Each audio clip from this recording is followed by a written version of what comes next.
Welcome to Kelleys Island and part 2 of our walking tour of historic sites, businesses, and houses. As you know, we are an island located about 4.5 miles from the mainland in Lake Erie. The Kelleys Island Ferry serves the island, landing at Seaway Marina, and the Jet Express lands at the downtown dock. Whether you came by way of ferry or the jet, most people who don't bring their cars over will rent a golf cart. This is one of the best ways to tour the entire island.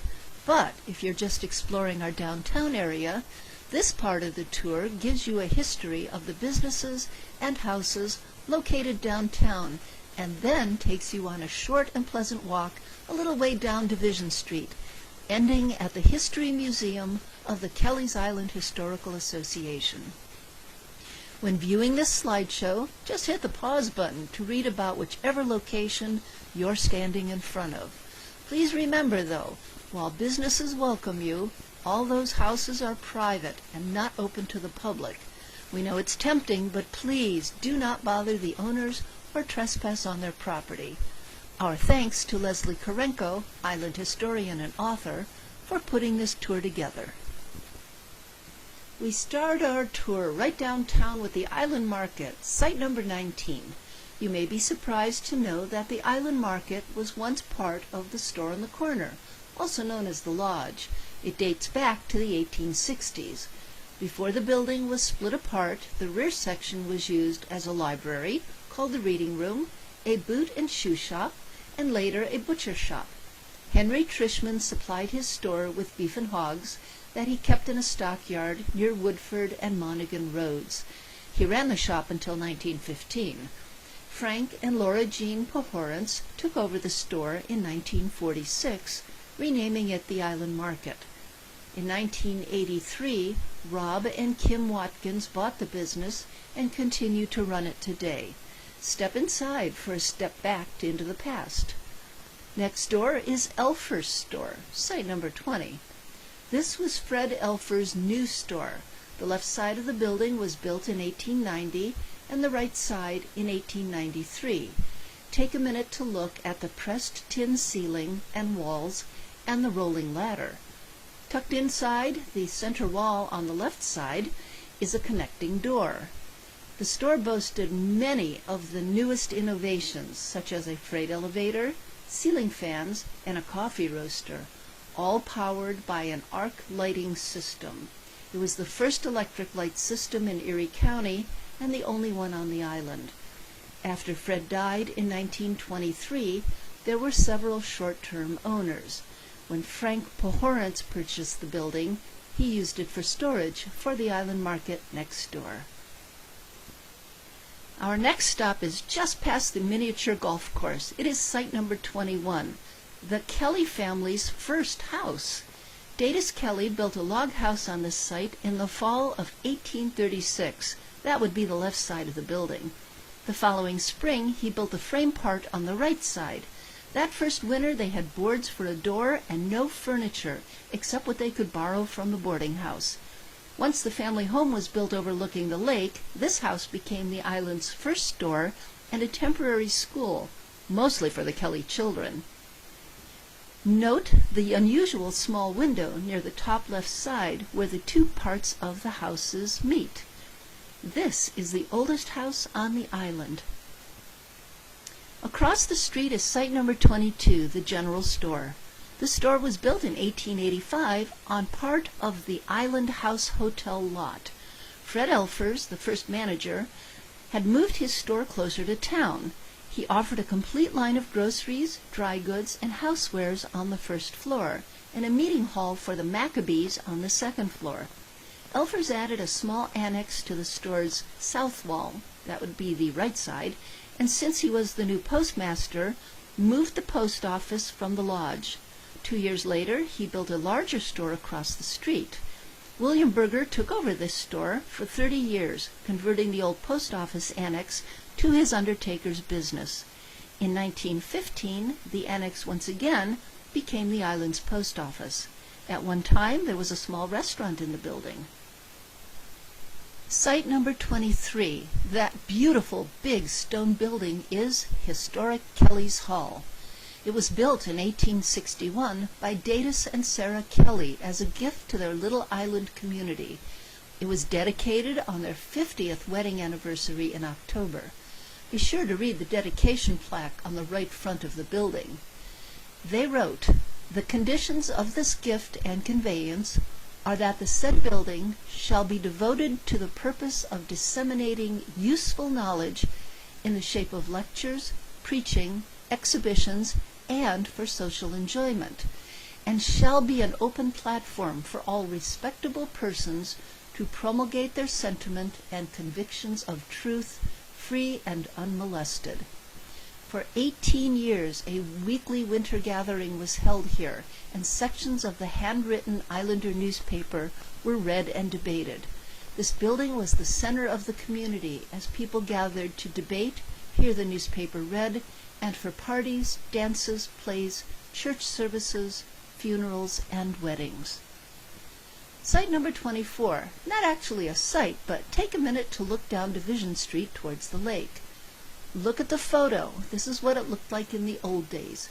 You can see horse-drawn carriages on the left competing with the new automobile on the right. The foyer of Kelleys Hall was added in 1901, and the steamboat dock looks a lot different today.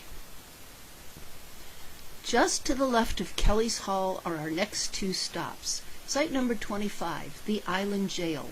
It had long been lamented that there was no lockup on the island. The increase in transient workers at the quarry and the increasing popularity of the island created a problem for the peaceful islanders. The contract was awarded to island stonemason Nicholas Smith. Built in 1886 for $1,326, it was constructed of island stone and had iron cages, or cells, that were considered fireproof.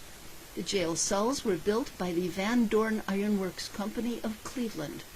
The building has just 2 rooms. The front room is used by police officers for dispatch, and the rear is now used for storage as the cells no longer meet the requirements for holding prisoners. The jail did not get electricity until August 1889, when the village council recommended the purchase of 1 incandescent light, 63 candle power, for the jail, which was just built. To the left of that is our water department. That's site number 26. It was not until 1937 that municipal water became available on the island. The plant was a simple pump station built by the WPA under the New Deal. The project reached 30 homes, the school, a church, and the quarry, and involved over 2,800 linear feet of 6-inch water line, 7 hydrants, a chlorination system, and the water tower you see today, located just a little further down Division Street. Because there was so much bedrock, 4,900 pounds of dynamite were used in the laying of the water lines. Prior to this, water was hauled from the lake, and windmills were a very common sight. The original plant was located on the shoreline just east of the casino. The new building is closest to Division Street and was built in 1974. It used sand filters. It was expanded in 1989 and replaced entirely in 2001. Just to the left of the parking lot is site number 27, the Dwelly House. This house was originally built by Jerry Dean on a half-acre of land purchased in 1866 from Alfred S. Kelly. The Dean family was related by marriage to Sarah Kelly. Dean worked as a clerk on the steamboat, the Island Queen, and later at the lodge. He was associated with the Kelleys Island Wine Company. He sold the house in 1880 to Hubbard and Lena Dwelly. The house was enlarged several times to accommodate boarders, and one wing was added for a doctor's office. At the death of Jean Dwelly, the village took possession of the property. To this day, it is called the Dwelly House. In 2009, the structure was extensively remodeled, and several major structural issues were resolved. Today, the building serves as housing for our police officers. Next to that is Site 28, the doctor's house. Dr. Snyder purchased this lot in 1887, intending to build a house and set up practice here. A year later, Edward Collins, a retired freighter captain, built a house on this site. Around 1922, Fred Reinheimer, who owned the general store, bought the house. After Frank's death, his widow sold the house to the village around 1930 to be used as a house for island doctors. The offer of free housing was a great attraction, and the Kelleys Island Lime and Transport Company shared the cost of the physician's services with the village. At one time, there was a large barn in the rear yard. Next door is site number 29, Luetjen's house. By 1874, there was already a house on this site, although it is unclear who the owner or builder was. In 1896, records show that Christopher Luetjens, a quarry worker and grape grower, owned the house. It appears that at some point, the Kelleys Island Lime and Transport Company purchased the property for quarry housing.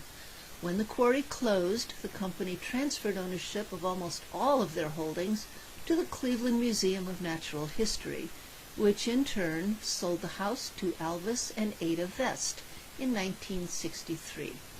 Okay, we're back on the other side of the street, which has the sidewalk. We're going to be stopping at site number 30, Henry Trishman's house. Built in 1875, this large Italianate-styled house was once part of a working farm. Henry was one of two butchers on the island. His shop was located in what is now the Island Market. He owned property on Monaghan Road and also grew grapes. Henry's granddaughter, Virginia D. Thompson, wrote that the house had 7 bedrooms, a privy, a chicken house and yard, a dog house one could walk into, because Henry raised Dalmatians as coach dogs, a barn for equipment, a barn for animals, a carriage house with wonderful buggies and sleighs, a garden house covered with climbing roses, a pigsty, and a vegetable garden, not to mention lots of flowers. For decades, this has been known as the Island House Restaurant. Next door to that is site number 31, the South Side School. This lovely stone building was built in 1853 and served as the first permanent school. It was known as School District Number 1. There were actually 4 on the island. The first floor housed the lower grades, and the upper floor had classrooms for grades 7 and 8. The school closed in 1901 when the much larger Esty School opened. Esty School is located just a bit further down Division Street. Between 1950 and 1985, Iola Reedy lived here and ran the island's public library from her house. People would pick up and return their books from the top of the washer in the back room. The library moved to the basement of Esty School sometime later. Recently, new doors and windows were installed. If you could peek inside, you would see that the stairs are well worn and the doors and windows are built into thick stone walls. Okay, now we look across the street. See those 2 stone houses? Site number 32 is the first one. It's the William Schlusselman house. While several houses were built of island limestone, this is one of just 3 homes built of glacial erratic, those beautiful round stones that washed out of the glaciers, although island limestone was used to trim out the windows and such. Godfrey Shook built this house in 1937 for William Schlusselman, who was the son of fishing boss Henry Schlusselman and his wife Bertha. After returning to the island in the 1930s, Henry opened a barber shop on the steamboat dock. His wife, called Becky, had a small dry goods shop in the basement of the house between 1940 and 1949.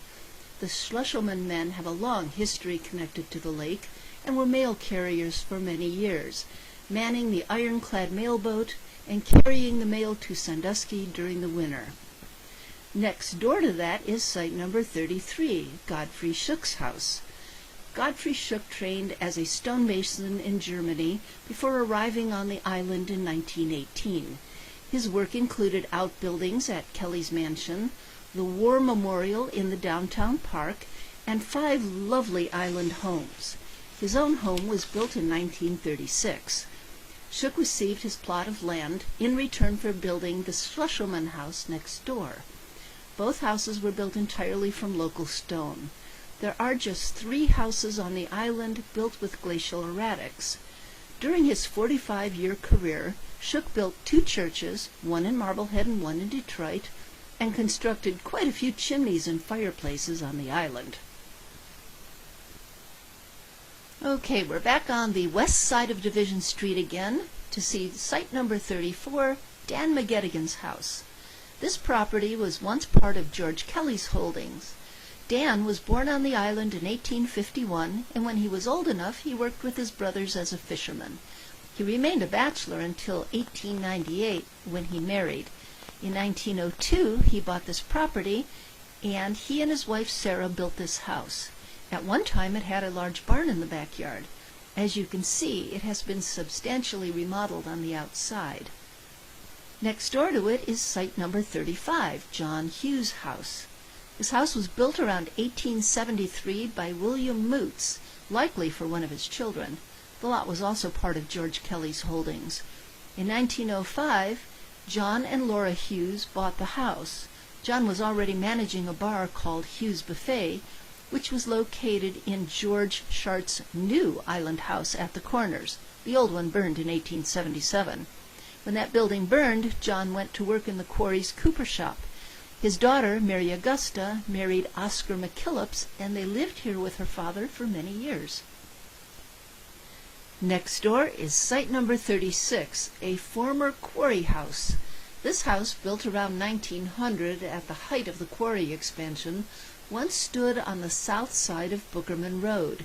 It was owned by the Kelleys Island Lime and Transport Company and housed quarry workers for the west side facilities.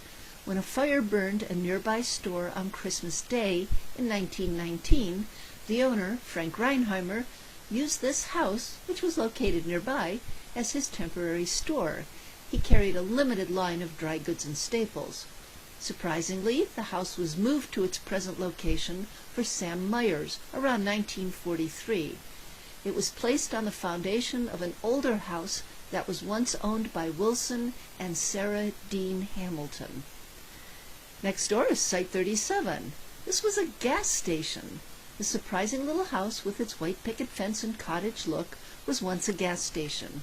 Records show that the original lot was quite large, and there was already a house nearby. But this is where he built his gas station, and he chose a good spot right on Division Street. Next, you come to what appears to be an empty lot.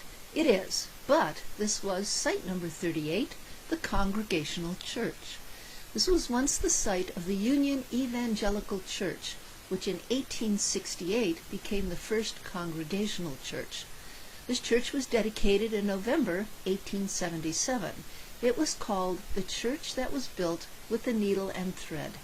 After meeting in Kelleys Hall for years, 2 sewing societies began raising funds for a new building by making clothing and selling the ready-made items.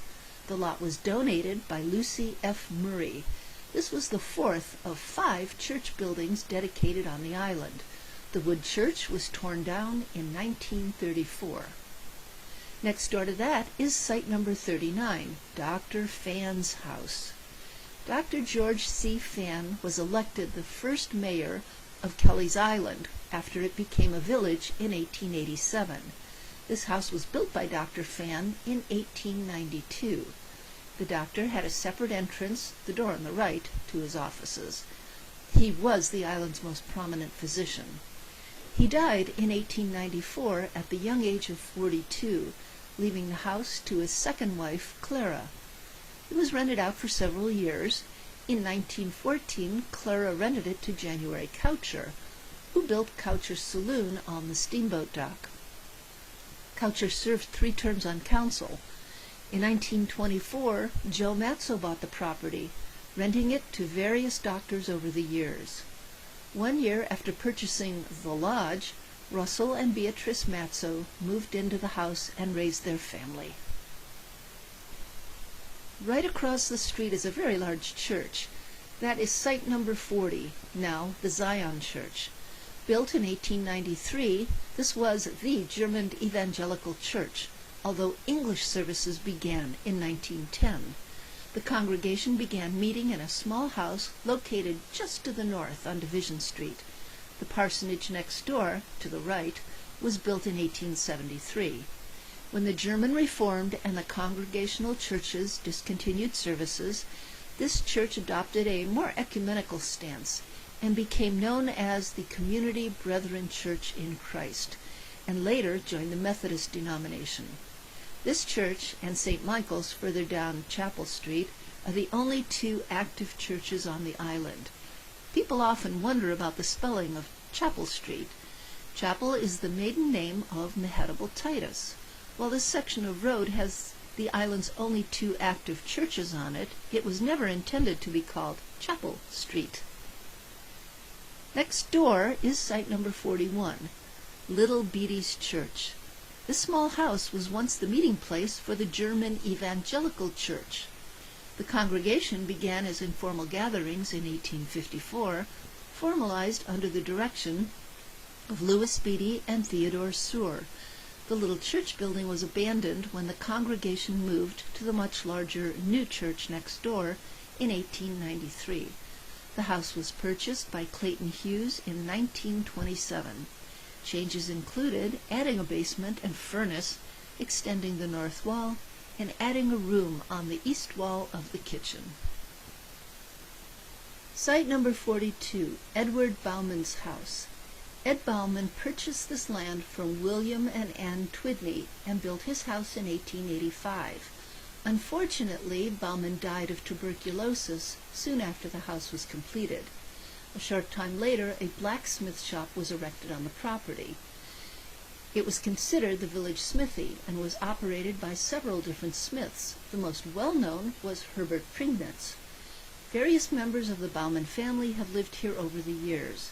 A porch was built around 1928, but removed and replaced in 1978. That decorative millwork trim that you see, it was scavenged from the James Hamilton house overlooking the North Bay when it was demolished. The small log cabin to the rear of the house may look old, but it isn't. Next door is site number 43, Elfer's first store.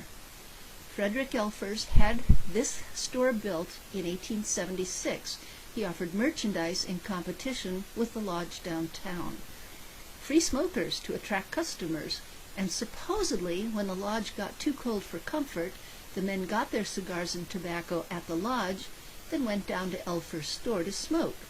Other reports indicated that the men brought their tobacco and cigars at Elfer's store, but then took them to the lodge to smoke. Elfer's efforts were so successful, he later moved downtown, opening first one and then another larger store. In 1927, George Gerlach rebuilt the old store for use as his workshop, using lumber he salvaged from the Incubator, a West Side quarry housing unit. Site number 44, the Kelleys Island History Museum. While not an historic building, it is the home of the island's most unique history, ranging from its quarries to its wineries, home life to farm life, fishing, churches, and schools, and our unique connection to Lake Erie and its boats, all have their history in the care of the Kelleys Island Historical Association. The association was formed in 1980, motivated by the need to preserve the stone church, which had fallen into disrepair and neglect. Along with the church came the parsonage next door. Over the years, the association has worked to strengthen and repair the church floor, replace the windows, install heat and air conditioning, and improve drainage around the building, while protecting the church's original building. The museum is open from late May to late September and welcomes over 2,000 guests each year. Site number 45, the Old Stone Church. By 1865, the German Reformed Church was the second formal congregation to be established on the island after St. Michael's Catholic Church. The church was built in 1866 using island stone from across the street.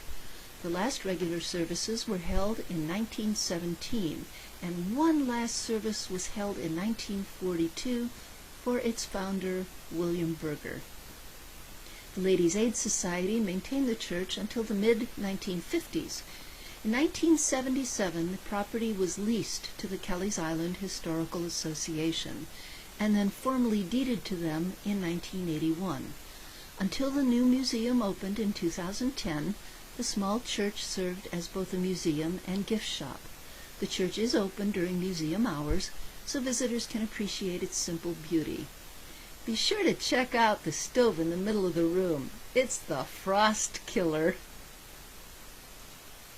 Next door to the church is site number 46, the church parsonage. The congregation of the German Reformed Church built a parsonage on land purchased for $51 from Mrs. Ann Twidney on August 8, 1888. By 1915, the island's population and the congregation had dwindled and could no longer support a resident minister. The church trustees rented the house to the Betzenheimer family. Florence Betzenheimer McKillips carried on her mother Emma's role in caring for both the church and the parsonage, even after both buildings became part of the Kelleys Island Historical Association in the 1980s. The association granted Mrs. McKillips use of the house until her death in 2013 at the age of 92. It has no running water, but is serviced by the hand pump in the kitchen, pulling water from a cistern under the house. Because there is no indoor plumbing, check out the outhouse in the backyard. This ends part 2 of the walking tour of Kelleys Island. This is not to say there isn't more to see, because there certainly is. If you continue down Division Street, you'll see the ruins of the Monarch or Sweet Valley Wine Company. They're across from the cemetery. The cemetery dates back to 1854.